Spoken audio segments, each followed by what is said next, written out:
We're live. All right, folks, welcome back. We are joined with council and we are looking at some amended language suggestions for H223, the grants bill that we've been working on. And yeah, welcome. How are you? Ellen Tchaikovsky, Office of Legislative Counsel. So I'm a new counsel to this bill. So I hope you all will be patient with me. I am Ellen Tchaikovsky. I haven't appeared in this committee yet this year. I'm generally the attorney that handles land use, energy, and climate change, but it's been really quiet in that realm lately. And so I'm taking over H233 to assist the very busy government operations attorneys with your work. So today I have brought the committee a strike all amendment to H233. It's actually going to be draft 2.1. And I believe Autumn has posted it under my name. So I had done a 1.1, but after some consultation, we have an updated draft of 2.1. So you haven't missed 1.1. It's there. You can see the changes if you'd like, but 2.1, I think you'll see is a little more organized and easier to read. But I also just drafted it, so please excuse any typos that there may be in it, and I will have it edited after this. But looking at the draft, it is just one section as opposed to what the languages you've been looking at, and it is an informal study committee. So looking at draft 2.1, section 1, state grants recommendations. On or before December 15th, 2025, the Secretary of Administration or designee, a representative of Common Good Vermont, and a representative of the Vermont Association of Planning and Development Agencies, the RPCs, shall meet and consider issues regarding current granting and contracting practices under Administrative Bulletin 5, including adding additional detail necessary to improve efficiency and predictability. B, the entities shall develop recommendations on a requirement that all state agencies accept indirect rates approved by a federal or state agency, a uniform indirect rate calculation methodology and approval process for use in all state administered grants for nonprofit corporations of the state higher than the standard de minimis rate pursuant to 2 CFR section 200.3032B4.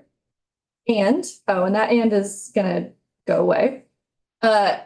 Onto page 2, a provision that whenever the secretary or designee of a state agency determines that another agency or political subdivision of the state is uniquely suited to deliver certain services, the state agency shall award a grant to that agency or political subdivision of the state in lieu of compliance with any bidding requirements otherwise established by rule or law.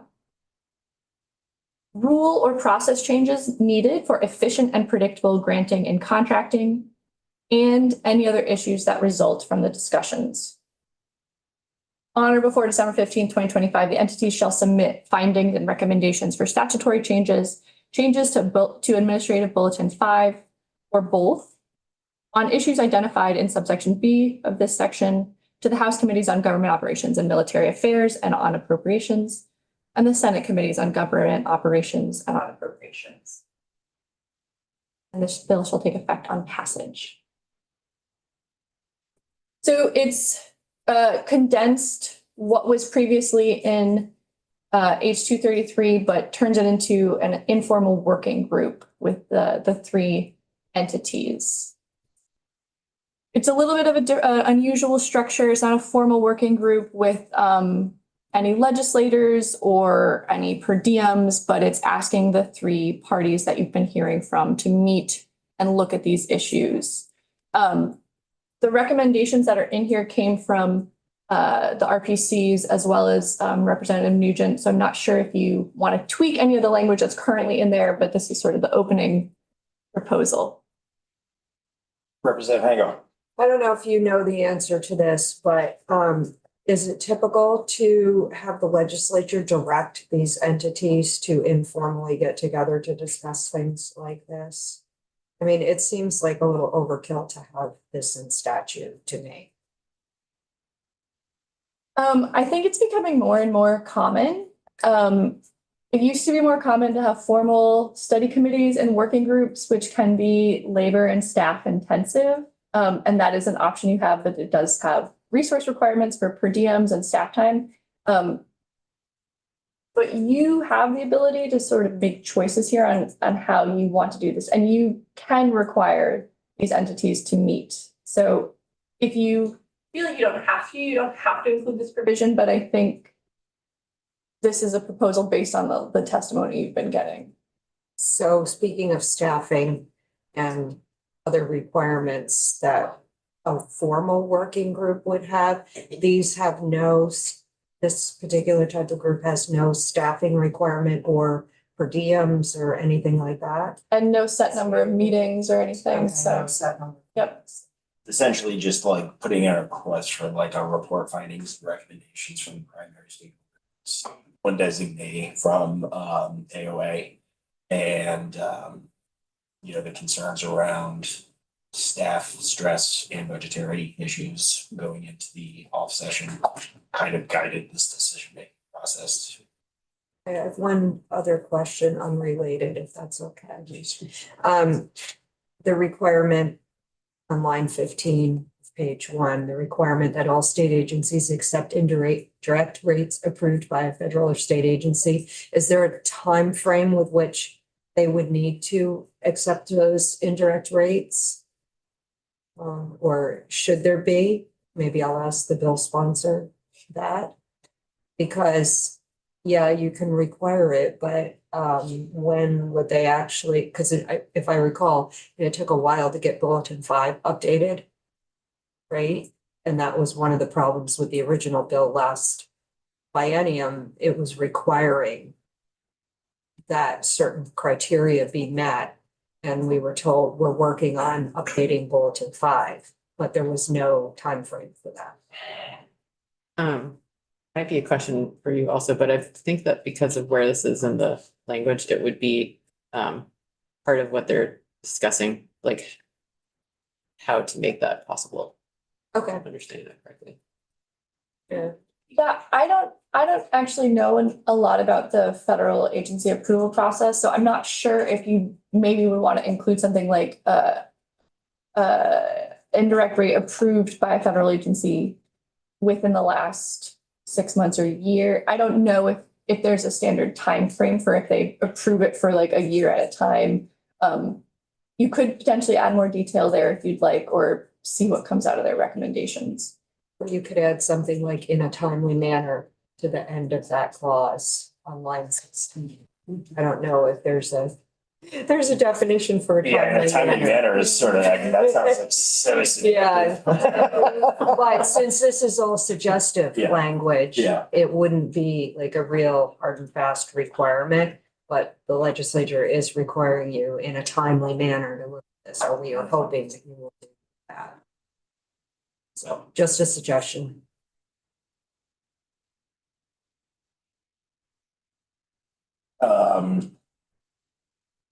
Yes, Would Representative. it be odd to put in a requirement of like 60 days, or is that putting too much pressure on? Within 60 days, I mean, that's timely. yeah, but 90 days. sure, but I guess like my question is like, are we just kind of like pulling like a number out of thin air right now to like put in there so it looks like a number on the page? Yes, so if I can speak to why I asked that is I wasn't understanding that this working group is actually going to be, because I see it here right now on line 14, the entity shall develop recommendations on, so that working group Gotcha. is going to be figuring out. That's like the timeframe. charge. Yep. Yes. Gotcha. My timely manner thing was just that's what we're directing the working group to look at, like what is a timely manner. Oh, I see what you're You saying. see what I'm? Yeah, no. Yeah. Now I've got more clarity into what you're suggesting. Good point. That provided more clarity, but I was just gonna say, if we wanted to be really specific, we could say a requirement and timeline that all the rest of the sentence. Even though I feel like their charge in developing the recommendations also includes time. But and timeline might be something after a requirement timeline that all state agencies accept. As part of the challenge of developing it. I'm trying to read this from an outsider's point of view. No. I mean, we've got a block of time here. Let's digest this. It's, I mean, it's a lot of clean language that we're all looking at for the first time, so. Let's digest, Rep. Personal. I think adding it after the, adding for a requirement and timeline. As putting, it makes sense there instead of at the end, stating how many days you gotta do it. Rep. Nugent? Like, from what I understand, I feel like the timeline, like, it's separate from the indirect rate approval. Because the indirect, it's like, I think that this would be considering the fact that if a entity had an indirect rate approved from another agency, that they would accept it. So I don't know if I'm understanding. I what you're just, saying. yeah, I just wanted to know if they had to accept it immediately. Like Okay, yeah. it became a thing as soon as the federal agency or the state agency approved it, that I see what you're saying. there is no further discussion. And I don't know, because I don't know the process of, and I don't know what you were thinking of whenever that rate is approved. Does it just automatically become accepted? Or do the state agencies have to look at it and then accept it? And if so, within what time frame do they need to have accepted it? Because if they don't accept it for a year, then the grants process is not subject to the new indirect rate.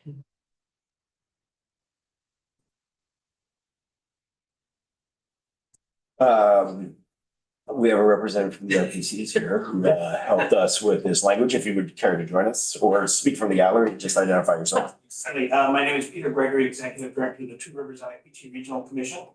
And regarding the effective date of indirect rates that are approved, in our case by V-Trans, they start on July 1 and end June 30. So they're annual rates that are approved based on a previous year's audited figures. So they go in effect at the start of the fiscal year, generally approved in January and effective. And then they hold for that entire budget calendar. Correct. I wonder if that's true of other agencies. I mean, approved rates are typically within the budget. As far as I know, are usually locked in for the budget cycle. So then my question is, why are we asking that all state agencies accept indirect rates? If if it's baked in? Yes, please. For the record, I'm here, I hope Common Good Vermont. So I think, at least from the nonprofit perspective, part of the challenge is first, nonprofits don't always have a process to get a state approved indirect rate that's higher than the 15%. There is the option to get a NICRA, which is a federally negotiated rate. Those are typically approved for 2 to 4 years. So those will be in effect for 2 to 4 years. So those are honored for state pass through, but I don't believe currently for state grants necessarily, though they can be honored. So this bill would not only create a process for organizations to request a higher indirect rate, but also have that rate honored across all agencies in Vermont, either if it was approved by another state agency or by the federal government. That is not how I was reading that at all.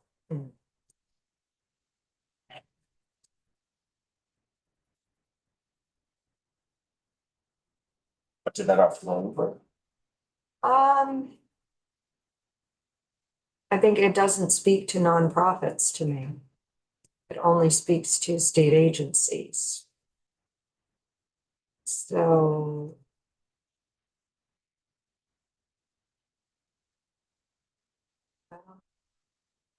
Right, so because part of an application by a nonprofit or the political subdivision would be we ask for their indirect rate from the granting agency. Here would be the state agency.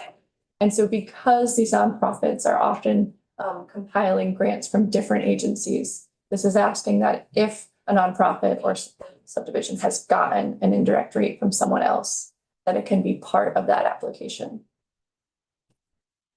Okay, that was not clear to me, but now it is.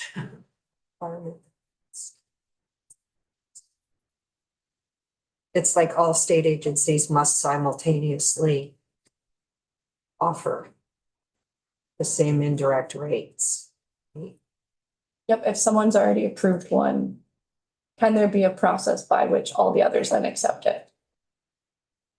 I think that could be worded differently, subdivision 1, on lines 15 and 16 to better reflect that. I'm not sure how. Maybe I'll let Rep. Nugent think about that. Because to me, a lay Yeah. reader, it's not clear that that's what the intent is. And yeah, exactly. That's the guidance for the recommendations too. So stakeholders are the ones who like, and yes, I understand exactly what you're saying. But yeah, the stakeholders who would be putting this together, I think have an understanding of what it is. So maybe we can just like work together a little bit later. Language to make it a little bit more. If you will indulge me on line 17, where it says a uniform indirect rate of calculation methodology. I wonder if you could lift the word uniform and also use it on line 15 somewhere. A uniform requirement. A uniform indirect rate. Because that indicates that all indirect rates by all of these state agencies or federal agencies would be uniformly the same. That's just a thought for Rep. Nugent.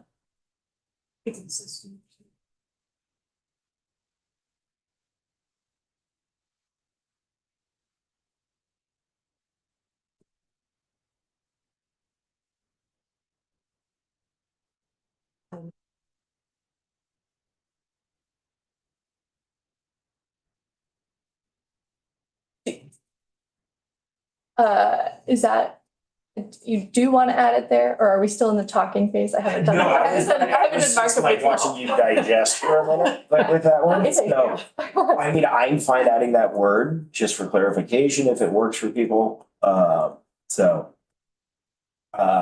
you had one more item. Yeah, I'm down on page 2, line 1, that section 3. Could you explain that, please, Ellen?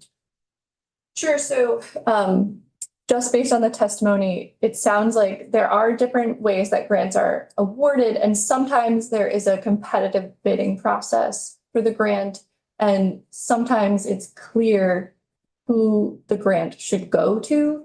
And I think this is asking that there be some kind of procedure where if the state agency, if it becomes apparent to the state agency that this grant is, that there is a nonprofit or political subdivision that's uniquely qualified for this grant, they shouldn't have to go through the competitive bidding process. But there are a lot of words in this sentence. And I also don't like favoritism at all, and this seems like it's singling out.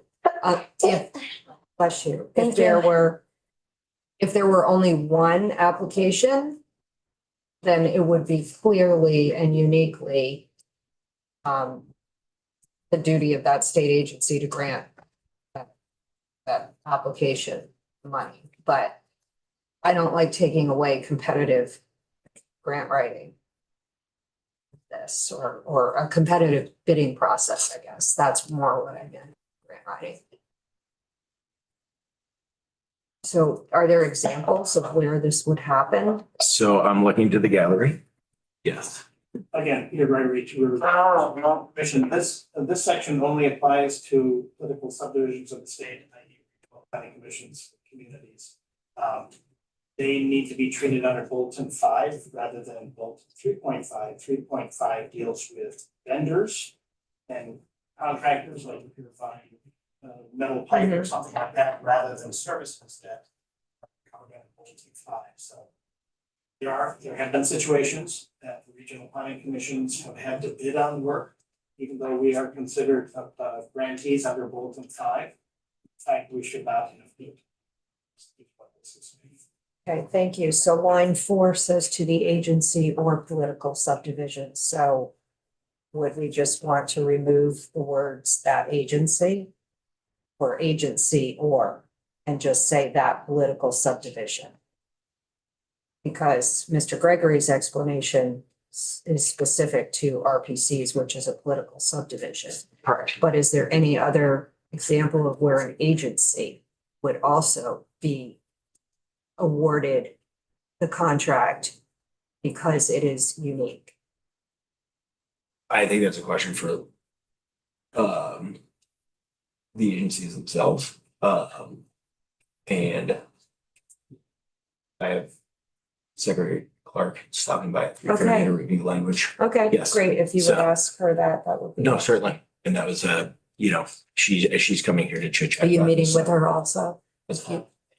Yeah, no, I was like, yeah, Okay. I asked her maybe an hour ago to pop in and review this language with us that we were amending. Because And that so we would can be cover my concern is that someone is saying, oh yeah, this agency would be better than that agency to receive these funds. I understand the political subdivision part, but not the agency. Yes, and asking her to come down and chit chat about this was part of this process with that language. Yeah. Rep. Pisno. So going back to Lisa's comment on line 15 on page 1. And under 1, the requirement that all state agencies accept indirect rates approved by a federal or state agency.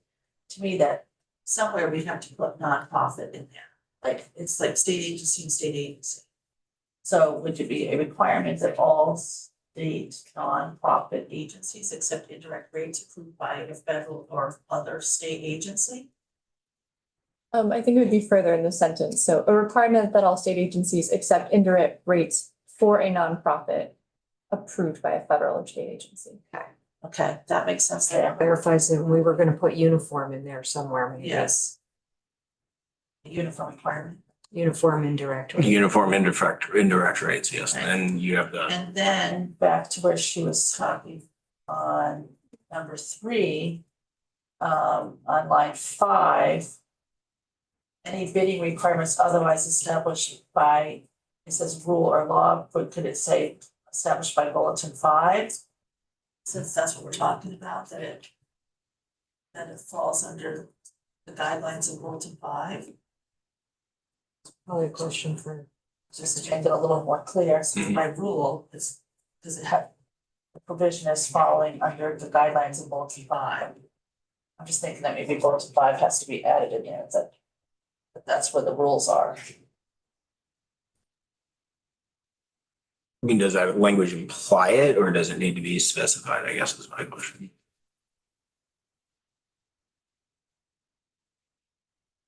So Yes. Yeah, I don't think it necessarily has to be added there. I think you can. Overall, the recommendations are going to be coming from these entities for statutory changes, administrative bulletin 5 changes, or both. So I think they'll know if they need to. Also, the reference there is that some of these granting requirements have requirements that are built into the laws that pass them as well. So there's the law that dictates what is part of the grant process for individual grants, and then there's also bulletin 5 process.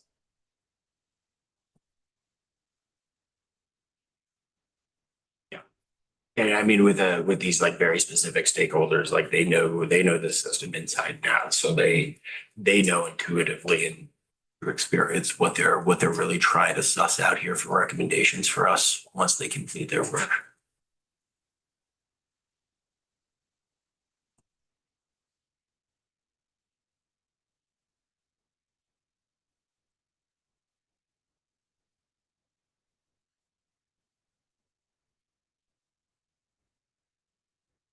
Yes, Rep. Boyd. On page 2, line 2, we say agency or political subdivision. Because it doesn't say state agency, would agency there be referring to a nonprofit? I actually had that question also. I'm not sure.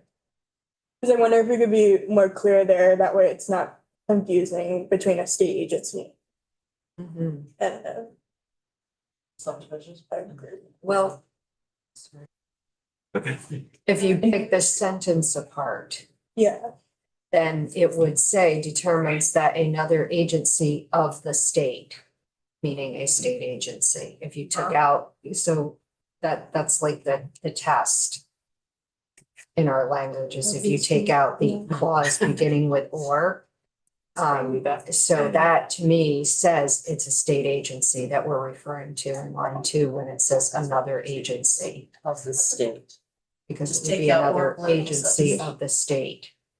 So in that case, is that what the, Strike the political subdivision. no, we're Yeah, not that was- striking it. No, that was Sandy said that. I was Yeah, like, no, eh, this eh. is, It says subdivision of the state.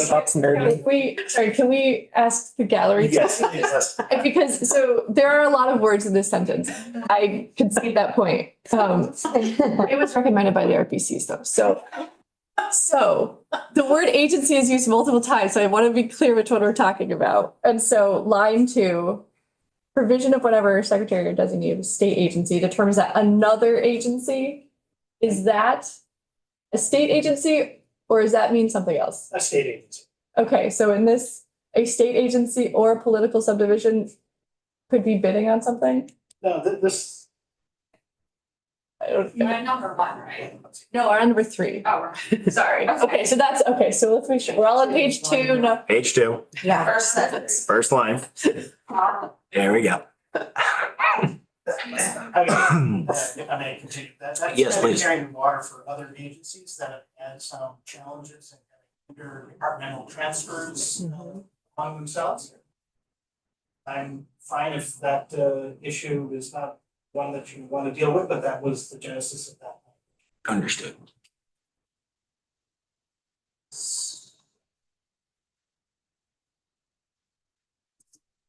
so specific to state agencies that may be seeking grants or political subdivisions of the state, which are the RPCs.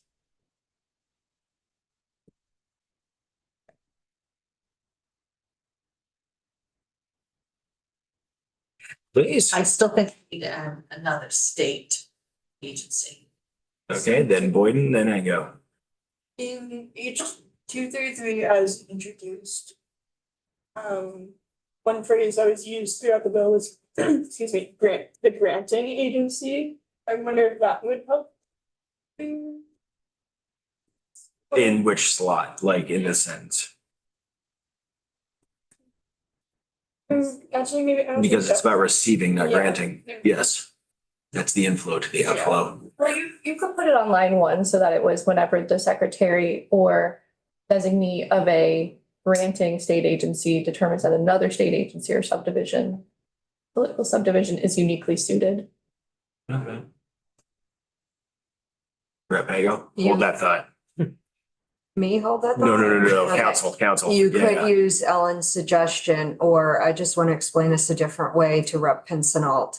When you're pulling apart a complex sentence in the English language, you can take out the clause that begins with or and read the sentence as if that clause does not exist. So back to what you said, Annie. So that's, it says that another agency of the state. If you removed or political subdivision for the purpose of clarifying the sentence in your head, I'm not saying to get rid of that clause. But that's how you determine what agency it's referring to. It's like the object subject thing that I never could figure out which was which. But it's the state is a describing word of another agency. It's a describing term. But Ellen's suggestion also would work if you want that many words in the sentence. That would definitely clarify it.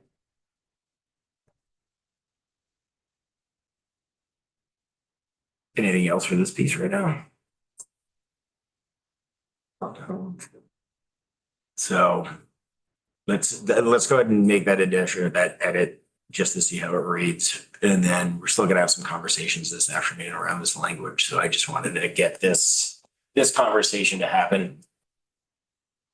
So we can follow it up after the floor. Because I'm sure people aren't done sharing opinions.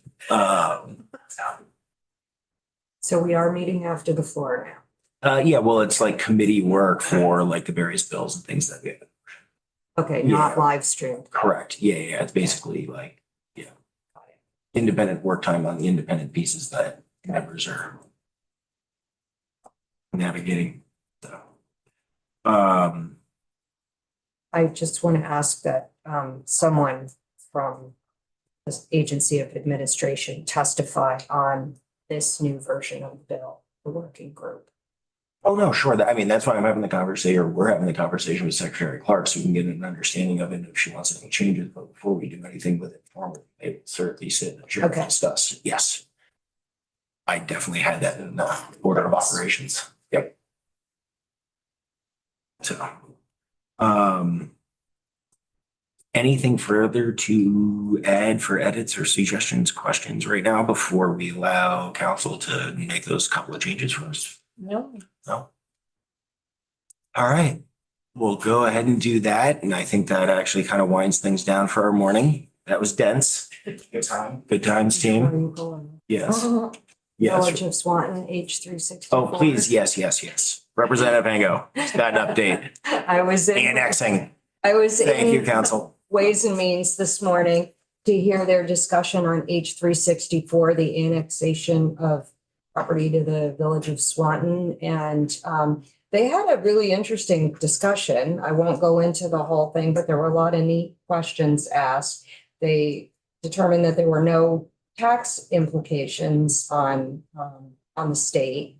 And they voted 11-0 favorably. So should be on notice tomorrow. They voted out today, notice tomorrow. Yes, exactly. Action Friday. Yep. So that's it. Cool. What I have. All right, well, thank you for that update. Mhm. And yeah, Autumn, go ahead and take us off. That's it for